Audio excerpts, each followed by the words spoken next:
1000 કરોડ રૂપિયાનો ત્યાંના લોકોએ દાવો દાખલ કર્યો છે કે એમને વળતર મળવું છે. મારા કેટલાક સવાલો છે કે દુનિયાના આરોગ્યની ચિંતા કરતા વર્લ્ડ હેલ્થ ઓર્ગેનાઇઝેશન, દુનિયાના આરોગ્યની ચિંતા કરતી સંસ્થા, એને 2019 માં જ કહ્યું કે આ ઝડપથી વેક્સિન બન્યું છે, આની ચિંતા કરો. શા માટે? અમે પાર્લામેન્ટમાં 0 વર્ષ ઉઠાવીને ગુજરાતનો દાખલો આવ્યો કે સાહેબ લોકો મરી રહ્યા છે. શા માટે ના? 2023 માં ઇમરજન્સી એડવાઇઝરી, ઇમરજન્સી ગાઈડન્સ વિશ્વના આરોગ્યની ચિંતા કરતી સંસ્થા WHO એ આપણું તમામ દુનિયાના દેશોએ શરૂ કર્યું.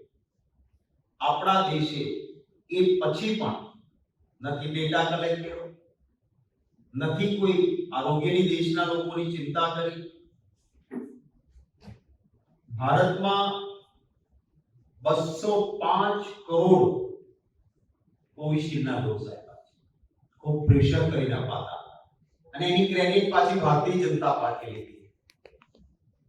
ગુજરાતમાં 10.53 કરોડ, એક વ્યક્તિને 2 વખત બૂસ્ટર ડોઝ, આવું બધું સરકાર દબાણ કરે અને કહેતા હતા છે મફત વેક્સિન, મફત વેક્સિન. મફત નહોતું. પ્રજાની તિજોરીમાંથી કરોડો રૂપિયા આ વેક્સિન બનાવનારને અપાતા હતા. એ કઈ કોઈ પોલિટિકલ પર્સન કે પાર્ટીની બાપની પેઢીના નહોતા, જનતાના રૂપિયા હતા. અને છતાં પોલિટિકલ પબ્લિસિટી મફત વેક્સિન આપીએ છે.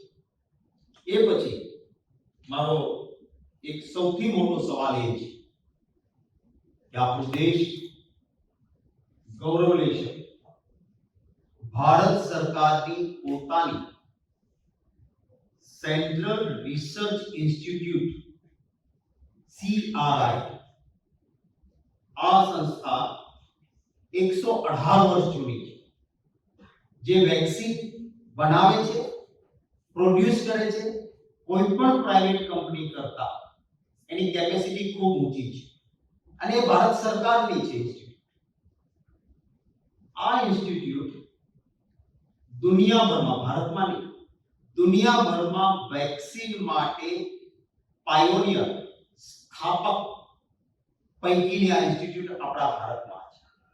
જે ભારત સરકાર બીજા વિશ્વ યુદ્ધ વખતે આ ઇન્સ્ટિટ્યૂટમાંથી જે વેક્સિન ગયા એ દુનિયાભરમાં પ્રશંસા થઈ હતી કે બીજા વિશ્વ યુદ્ધ વખતે ભારતની સેન્ટ્રલ રિસર્ચ ઇન્સ્ટિટ્યૂટ એ નમૂનેદાર કામગીરી. આપણા દેશમાં પોલિયો, શીતળા, ટીબી, પુષ્કળ પ્રકારના રોગો હતા.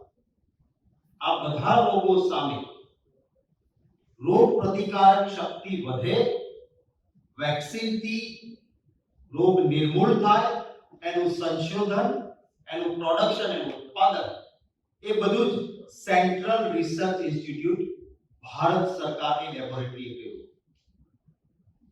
ક્યારેય આ સંસ્થા સામે કોઈ પ્રશ્નાર્થ કે સવાલ ન હતો. તો જ્યારે કોરોના આવ્યો અને ઇંગ્લેન્ડની એક કંપની કહે છે કે મેં આ શોધ્યું છે પણ પ્રોડક્શન મારી પાસે થાય એમ નથી, તો પ્રોડક્શન કોના પાસે કરાવવું જોઈએ? ભારતની પાસે દુનિયાની બેસ્ટ લેબોરેટરી સરકારની હતી, એ પૂરું ઉત્પાદન કરી શકે એમ હતા. એમને સેન્ટ્રલ રિસર્ચ ઇન્સ્ટિટ્યૂટને કામ નહીં આવ્યું, પ્રાઇવેટ કંપની બોલાય. સીરમ ઇન્સ્ટિટ્યૂટને આપ્યું જે પ્રાઇવેટ છે, એમને આપ્યું. આ શા માટે આવ્યું? અમારો પ્રશ્ન છે. જે આની સ્થાપના પણ હું આપને કહી દઉં કે સેન્ટ્રલ રિસર્ચ ઇન્સ્ટિટ્યૂટ 3 મે 1905 ના રોજ સ્થપાયેલું છે અને આને કામ જે છે એ નહીં આવે.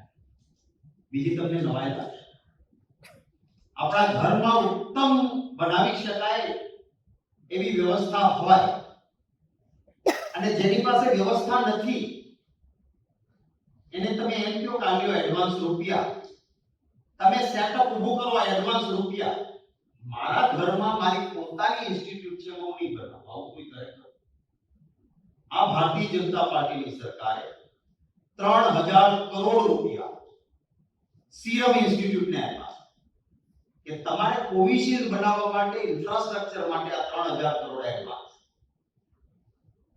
1500 કરોડ રૂપિયા ભારત બાયોટેકને આપ્યા કે તમને પ્રાઇવેટ કંપની એડવાન્સ 1500 કરોડ બનાવો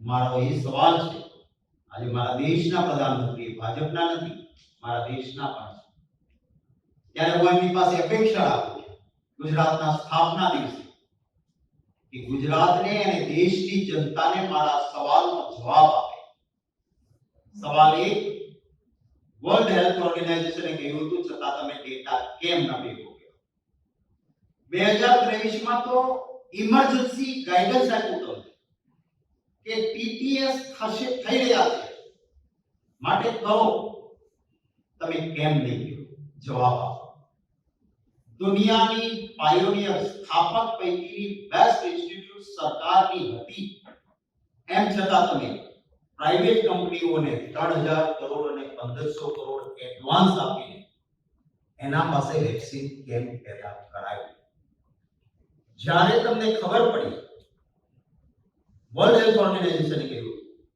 તો એ પછી જો તમે કાળજી લીધી હોય કે બીજા દેશોએ લીધી છે એનું રેગ્યુલર હેલ્થ ચેકઅપ થાય આજે મારા રાજ્યમાં અને મારા દેશમાં કેટલાય વ્યક્તિઓ વિના કારણે heart attack brain stroke kidney fail liver fail ના કારણે મૃત્યુ થયા એ રોકી શકાય જો તમે આ ડેટા ભેગો કરીને હેલ્થ ચેકઅપ કર્યું હોય તો આ જીવ બચી શક્યો હોય તો આ ગુનાહિત બેદરકારી માટે તમારે શું કહેવું છે એ મારી